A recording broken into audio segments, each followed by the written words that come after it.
Vamos falar da URGS? Sejam bem-vindos a mais um vídeo, a mais uma explicação. E hoje, para a gente poder entender mais a questão da redação da Universidade Federal do Rio Grande do Sul, a gente vai dar uma olhada na questão de qual que foi o tema da edição de 2023 da redação. Lembrando que já a Universidade Federal do Rio Grande do Sul vai ter como a questão do ano da edição ser o ano de acesso. Então essa redação foi escrita em 2022 pelas pessoas que vão acessar a universidade no ano de 2023. E a gente vai ter justamente como a base da sua escrita um texto que ele está se intitulado como O Apagamento das Mulheres na História e o Direito à Memória, de autoria da juíza do trabalho Daniela Vale Miller, escrito para o blog Sororidade em Pauta e publicado na revista Carta Capital no ano de 2019. O que acontece é que tem muita gente que talvez possa confundir isso como sendo justamente a frase temática, o tema que você tem que escrever.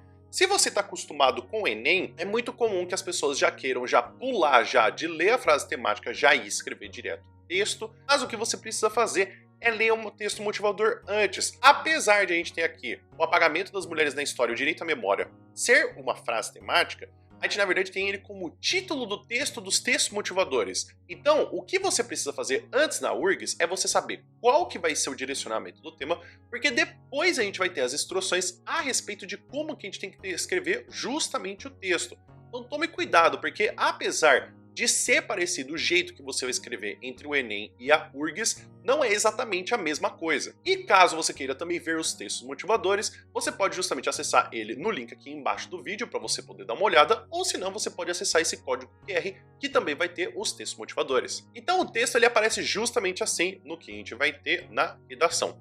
Às vezes acontece bem na nossa frente, de supetão. A verdade é que passamos a enxergar o que já acontece faz tempo. Afinal, o apagamento da mulher na história e ou a diminuição do seu papel eram tidos como naturais e só passaram a ser percebidos como problema há pouco tempo. Uma situação da qual nos damos conta aos poucos, percebendo que nos relatos oficiais, nós, as mulheres, sumimos e quando mencionadas, aparecemos apenas em papéis coadjuvantes, amantes, esposas, mães, enfim, como um detalhe pitoresco e de menor relevância da narrativa. Discutimos e pensamos nisso, normalmente de forma abstrata, mas a vida não acontece apenas no plano das ideias. A realidade é caprichosa e um dia ela teima de acontecer assim, na nossa frente, e de um modo semi-explícito, para não deixar dúvida do que se passa. Mais do que entender, nesse momento sentimos o que é a memória negada e distorcida em relação às mulheres, em especial quando a sua atuação na esfera pública. Comigo, esse flagrante aconteceu durante uma aula sobre Lenin e a Revolução Russa. O professor relatava detalhadamente os acontecimentos entre 1914 e 1920, e a certa altura mencionou uma importante reunião de governo, realizada pouco depois da vitória revolucionária. Nesse momento, uma aluna interpelou sobre a participação de uma determinada mulher na referida reunião. O professor confirmou, mas disse que essa participação, essa mulher, o fato em si, nada daquilo era significativo, e seguiu a aula sem dar detalhes sobre nossa revolucionária, que permaneceu nas sombras da história. Nesse exato momento, aquela mulher foi simplesmente apagada da narrativa histórica, e isso aconteceu através de um gesto singelo cotidiano, a avaliação como irrelevante dessa presença feminina. É um poder grande esse de selecionar o que é importante e o que não é digno de registro e nota, o que pode ser apagado, esquecido. Até hoje não sei quem era a pioneira. Seu nome não foi anotado no quadro, nem mesmo foi ditado claramente, apenas mencionado en passant pela colega de turma. E isso em relação a um movimento protagonizado por mulheres que, em 23 de fevereiro de 1917, dia 8 de março do nosso calendário, iniciaram um protesto e uma greve que foram o estopim da Revolução Russa de outubro de 1917. Mesmo assim, pouco ou nada sabemos acerca de revolucionárias como Inês Armand, Natália Sedova, Rosália Zemliachka, Alexandra Kollontai e Nadeja Krupskaya. Esse é apenas um de infinitos casos. Mesmo em relação à Revolução Francesa, detalhada, descrita e narrada ad nauseam, nos últimos 200 anos, raramente se menciona a existência de Olympe de Gouges, que em 1791 escreveu a Declaração dos Direitos da Mulher e da Cidadã, além de peças teatrais que explicavam os princípios da Revolução Francesa, a enorme massa de analfabetos, nem Sophie de Condorcet e tantas outras que já questionavam a desigualdade opressora entre homens e mulheres. A história do Brasil não é exceção. Aqui tantas outras mulheres são igualmente esquecidas. classificadas como desimportantes. Desse jeito, ficamos sem acesso a uma parte importante da nossa memória, das origens que nos constituíram como sociedade, porque pouco ou nada conhecemos sobre figuras como Dandara dos Palmares, Luísa Marim, Mariana Crioula, Mirtes Campos, Alzira Soriano, Nízia da Silveira, ou então são desqualificadas como figuras tristes, loucas ou más. Essa desqualificação, aliás, é uma constante. Basta lembrar a vereadora Marielle Franco que poucas horas após seu brutal assassinato sofre uma nova tentativa de homicídio, dessa vez simbólico-moral. Para que o crime seja perfeito, sua morte tem que ser completa, para impedir a continuidade da sua luta, das suas ideias, da sua representatividade, enfim, para que ela se torne uma pessoa que ninguém conhece e, portanto, sem importância, senha para desaparecer dos registros históricos oficiais. E muito antes dela aprendemos, Dona Carlota Joaquina era louca, Dona Leopoldina, melancólica e mal amada, Domitila de Castro, apenas uma mundana e por aí vai. Será mesmo? Mulheres que participaram tão ativamente de acontecimentos políticos tão relevantes na história do Brasil? Um país que nasceu de um decreto assinado por uma mulher, onde a escravidão foi extinta por lei assinada também por uma mulher, a primeira escola pública gratuita foi instituída por uma mulher, a primeira greve geral foi iniciada por mulheres, operárias da indústria têxtil de São Paulo não tem como contar sua história por inteiro, excluindo as mulheres da narrativa e dos registros oficiais. Consequência dessa falta de registro é a impressão fortemente instalada no senso comum de que a participação das mulheres na história, na sociedade e na política é nula ou bastante secundária e reforça a premissa patriarcal de que a mulher deve se restringir ao ambiente e às questões domésticas civis particulares. Entretanto, a memória das conquistas, das realizações e também das injustiças sofridas por nossas ancestrais que foram massacradas e ou silenciadas, que não tiveram oportunidade de ter seu ponto de vista considerado, é a chave para interromper essa lógica, sendo um componente essencial para compreender o presente e confrontar uma visão de natureza, quanto ao protagonismo dos homens na construção do processo histórico. Tal quadro desafia a compreensão da realidade para além dos feitos narrados pelos vencedores, registrados nos livros e documentos aliados e recomenda uma aproximação do passado, que fica oculto de expedientes que a história oficial deu por arquivados, mas então guardados em fragmentos como roupas, canções, corpos, depoimentos, ruínas, prédios. Olhar com atenção esses fragmentos permite escovar a história a contrapelo, conhecer e cultivar a memória daquelas que lutaram em trazê-las a público para dar nova vida às mulheres, que ficaram escondidas nas sombras da história.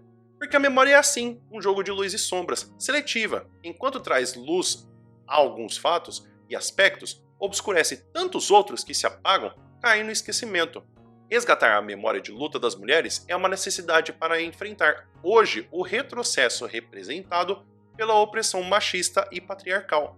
Portanto, conhecer, registrar e divulgar os feitos das mulheres, suas lutas, suas ideias, suas estratégias de solidariedade e enfrentamento é dar nova vida a essas guerreiras, evitando que fiquem nos registros históricos como derrotadas e insignificantes. Então daqui a gente já começa a perceber essa questão de qual que é a linha que está querendo se tracejar. Percebemos que já esse texto não está querendo dizer, do ponto de vista que não temos mulheres importantes na nossa história. Se a gente for pensar, nós temos, claro, a questão de várias escritoras que vão aparecendo, mas o grande ponto que esse texto que temos para poder focar não é a questão de que não existem mulheres que são famosas ou não são reconhecidas, mas o problema é como se dá esse processo, é como que a gente tem essa questão de o que é importante e o que não é. Então, se a partir do momento que a gente analisa esse processo de como é feito e por que é feito, é daí que entra a nossa argumentação. Perceba que temos fatores tanto da questão histórica, social, como a questão coletiva. A URGS gosta muito de que você analise suas redações de uma forma de uma análise social. Aqui não é uma culpa que estamos colocando em apenas uma pessoa ou se não em apenas um único grupo, mas é uma questão de costume e também de cultura e também de história que se repete sem ser questionada. Percebemos aqui que a gente pode sim trazer outros repertórios a partir dessa leitura que podem ser muito variados. Se a gente pensar como, por exemplo, na questão dessa história, né, de como temos essa perspectiva do que acontece, a gente poderia facilmente fazer a referência da questão do que temos do mito da caverna de Platão, ao qual a gente tem justamente essa alegoria que é apresentada pela questão da verdade, ao qual temos uma fração da liberdade. Se a gente for perceber, a gente pode analisar isso como um comparativo de relação com a história, de considerar que a gente tem que o processo que temos de a gente poder reconhecer as mulheres, ele tem um aspecto diferenciado, ele tem um aspecto de que não é o que ela fez, mas é o que ela representa. Então a gente faz com que a gente super simplifique o que tem a representação das mulheres, que não é a verdade absoluta. Então a gente poderia trazer esse mito da caverna de Platão para poder dar esse paralelo. Mas mesmo assim, a gente poderia falar de como temos outras figuras que também são femininas, como, por exemplo, temos um quadro que talvez você já tenha visto muitas vezes quando tem a questão da Revolução Francesa, que é a liberdade guiando o povo. Então a gente tem essa figura que aparece frequentemente na nossa história, mas que ela é retratada não pelo que ela significa, mas apenas pelo que a gente consegue ou visualmente ver, ou se não desconsiderar do que se fala. Como, por exemplo, podemos falar de outros tantos fatores, como o próprio caso que a Academia Brasileira de Letras não aceitava a inserção de mulheres, mulheres nas suas cadeiras, até que a gente tem a inserção de uma das mulheres em um período que praticamente a gente fica pensando, poxa, mas será mesmo que a gente precisaria ter que a Raquel de Queiroz só nesse ano que se insere como uma escritora? E assim como tantas outras escritoras que não entraram também na Academia Brasileira de Letras, ou que quando entraram tiveram seu posicionamento questionado, como por exemplo de Fernanda Montenegro, que todo mundo ficou falando, ah, mas ela é atriz, ela não é escritora. Poxa, a gente também tem outras pessoas na Academia Brasileira de Letras que é muito questionável por que elas estão participando lá. Então, apesar de a gente poder fazer esse repertório que eu falei agora, né, que vários outros repertórios você poderia ter utilizado nesse tipo de tema, mas que a gente aqui está pensando a partir da leitura dos seus motivadores, a gente precisa ver uma coisa super importante que é o direcionamento do que você precisa escrever. Acompanha comigo. Você com certeza percebeu o texto é contundente.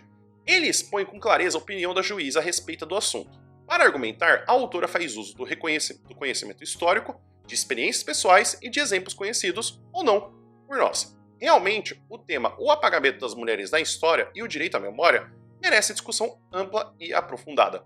A partir da leitura do texto, considere a seguinte situação. Você faz parte de um grupo universitário que estuda e debate assuntos da contemporaneidade.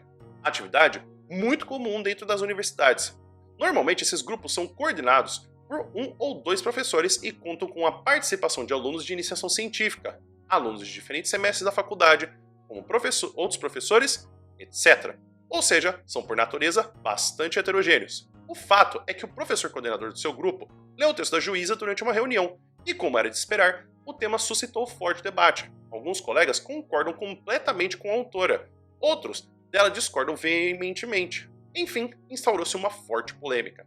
Tendo em vista essa situação, o professor coordenador solicitou a membros do grupo a redação de textos dissertativos que apresentam claramente o posicionamento acerca das opiniões lançadas pela juíza. Esses textos representarão as ideias daqueles que concordaram ou daqueles que discordaram da autora. Você foi um dos escolhidos pelo professor nessa importante tarefa, escrever um dos textos. Observe que você será porta-voz de uma coletividade. Seu texto, além de apresentar um posicionamento qualificado sobre a ideia da juíza, deverá representar a opinião de seus colegas de grupo. Enfim, você deverá escrever uma dissertação que, ao ser lida no grupo de estudos ao qual você pertence, apresentará seu ponto de vista sobre o texto da juíza e representará a opinião daqueles com os quais você se identificou durante o debate. Bom trabalho. E assim a gente percebe uma das grandes coisas que muita gente reclama quando a gente vai fazer redação do Enem, que é a questão do que a gente tem de como que a gente vai escrever a redação. Existe sempre um debate por parte dos alunos, que é a questão de que redação do Enem você tem que concordar com o que o corretor está escrevendo, porque se ele não concordar, você recebe uma nota 0. Muito pelo contrário, você pode perceber que aqui nas próprias instruções nós temos o posicionamento de dois grupos, os que concordam com a juíza e os que não concordam. Ou seja, você pode escolher justamente um dos pontos do que você tem que defender. Vou ser bem sincero, e aqui nessa construção desse texto motivador, a gente tem que o problema é que é muito mais fácil a gente ser a favor da juíza do que a gente ser contra a juíza. Por que isso? Porque aqui a gente consegue já fazer com que a gente tenha um recorte de outras personalidades que temos da história para poder falar justamente dessa questão de que sim, a gente tem um apagamento e justamente a gente tem que essa questão que a memória deve ser um direito dado a justamente essas mulheres. O problema é que quando a gente vai para o outro ponto de vista, a gente faz com que a gente consiga pensar que, poxa, mas a gente lembra de muita mulher. Só que qual que vai surgir o problema?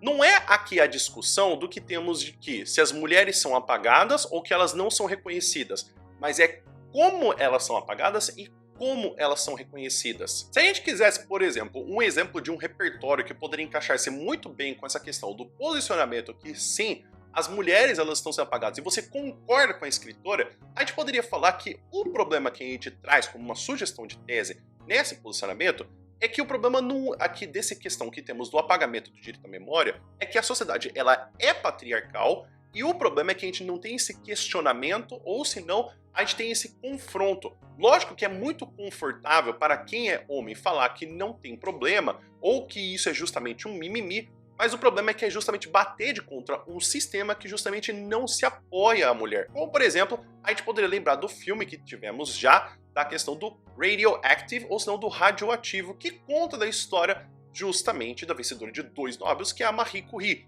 O que temos é que justamente o seu nome só é lembrado porque justamente tem o de um outro professor e que ela também tem a vida inteira sendo justamente reconhecida pelo que o seu marido é e não por suas conquistas. E justamente que muitas das vezes que o marido é justamente um homem. Mas assim, de um outro ponto de vista, poderíamos também fazer com uma outra sugestão de tese que o problema não é que justamente não é que não há o reconhecimento das mulheres, mas é que justamente a questão, assim como é dada para os homens, é que é a importância dela na história e sua contribuição. Como, por exemplo, a gente poderia ter do caso da questão do que temos de Maria da Penha, que faz com que tenha justamente a questão da sua criação da lei, que faz com que haja a proteção de violência doméstica. Isso é tão importante porque muita gente acha que a questão da Maria da Penha ela é válida apenas para mulheres. Muito pelo contrário, ela é válida para mulheres e inclusive também para homens. Porém, a gente também poderia trazer, inclusive até uma outra sugestão de tese que a gente poderia fazer tanto com que a gente fale que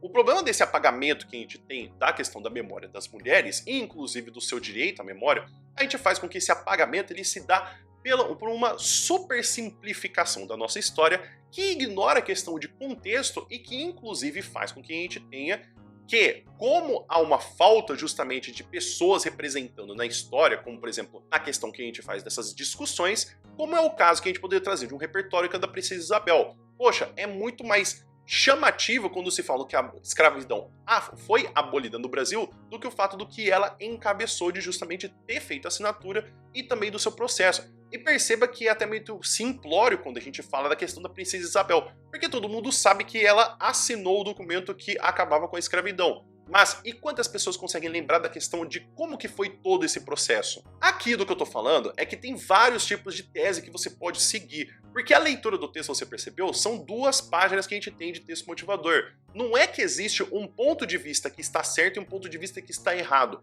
O que a gente precisa entender nessa discussão dessa redação é que como você vai defender o ponto de vista? Qual que é o jeito que você vai defender? Lembre-se sempre que quando você determinar se você está a favor da autora do texto ou você está contra a autora do texto, vocês precisam explicar como que isso acontece e por que que isso acontece. Se há um apagamento, como que acontece esse pagamento e por que acontece esse pagamento?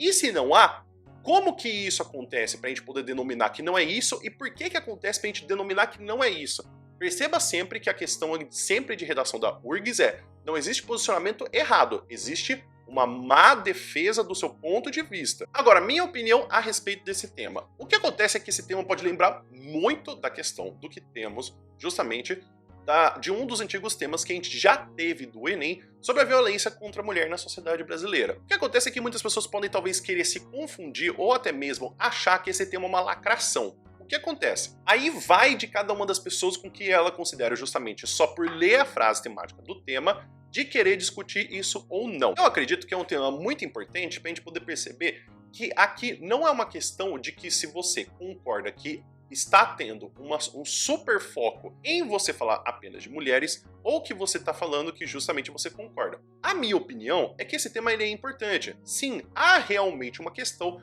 de que se ignora muitas vezes a participação de mulheres, ou se não há essa rotulação justamente de que ela é uma bruxa louca ou má, ou que está de TPM, porque eu também sou professor de literatura. Muitas vezes é difícil a gente conseguir justamente achar a questão da mulher na literatura sem ela sofrer os mesmos preconceitos e os mesmos problemas de ser escritora do que, por exemplo, a questão dos homens, inclusive até mesmo de personagens retratados na literatura. Meu, se a gente for lembrar a questão do que temos a personagem mais famosa da literatura brasileira, que é a Capitu, ela é lembrada como justamente uma pessoa que traiu o Bentinho, e a maior discussão do livro é se ela traiu ou não. Cara, olha a maluquice, a nossa personagem mais famosa que temos da literatura é uma personagem que ela é infiel, ou se não, se ela é questionada da sua fidelidade. E não que a gente questiona a maluquice que é a narração do Bentinho. Então, assim, meio que a gente não consegue falar de duvidar, por exemplo, do homem, assim como já, inclusive, o Ora Mateus, ele falou, né, que a gente subestima o quanto a gente se simpatiza com o homem hétero branco. Então, eu acho que é um tema interessante, não pela questão do próprio tema, né, de se falar sobre mulheres, de vamos galera mulheres, mas eu acho que como que isso acontece? Isso é o mais importante desse tema de redação, que é você analisar o processo de apagamento, de você falar sobre a questão do direito da memória. Isso é o mais importante dessa redação. Eu acho que é por isso que eu traria esse tipo de redação. Porque na mesma questão do que temos da violência contra a mulher, não é uma questão de ser a favor da violência ou ser contra a violência. Mas o problema é, por que ela continua acontecendo? Como isso continua acontecendo? Porque não existir uma lei. Que nem, por exemplo, se a gente tivesse um mês da mulher, não é o problema que, é que tá faltando o mês da mulher, ou se não tá faltando uma campanha do Facebook sobre a mulher. Não é isso. Muitas das vezes o que acontece é, por que a gente não consegue ter uma valorização? Por que a gente precisa trazer essa discussão a todo momento? Então, eu acho que esse tema ele é interessante de a gente falar do sistema e de como estruturalmente ele é. E não se a gente deveria lembrar-se das mulheres ou não. É meio maluquice a gente falar isso, tipo, não, a gente não tem que lembrar das mulheres. Tipo, não, o problema é, por que a gente tem, por que mesmo a gente sabendo que isso é importante, a gente ainda não consegue fazer isso. Eu acho que tanto que se você escolher a questão do que você vai ao lado da juíza, quanto você não escolher que você vai ao lado da juíza, você tem que entender que justamente para você fazer esse tema, você tem que estar bem preparado e você tem que ter uma noção de como fazer uma estrutura de uma argumentação.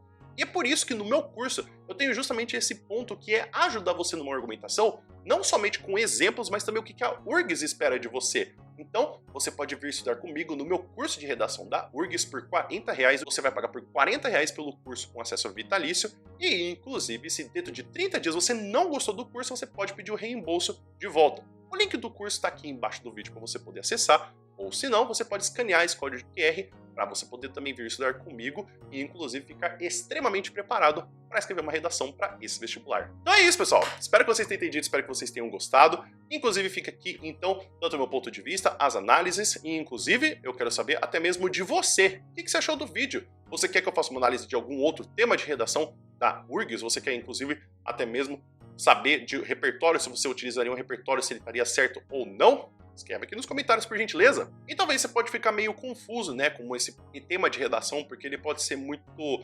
sensível e até próximo do que a gente tem do candidato, e você gostaria até mesmo de falar, poxa, eu queria falar da minha opinião, será que eu posso usar a primeira pessoa na redação da URGS? E tem justamente esse vídeo explicando para você sobre o que a gente tem a questão da primeira pessoa na redação da URGS. Mas caso o seu ponto é, não, eu não estou preocupado com isso, estou preocupado como que eu poderia ter um exemplo de introdução. E aí, eu tenho 3 exemplos de introdução da URGS para você poder justamente saber como que você pode começar já escrevendo sua redação. O vídeo vai ficando por aqui. Muito obrigado por todo mundo que ficou até aqui e espero que você tenha um bom dia e a gente se vê no próximo vídeo.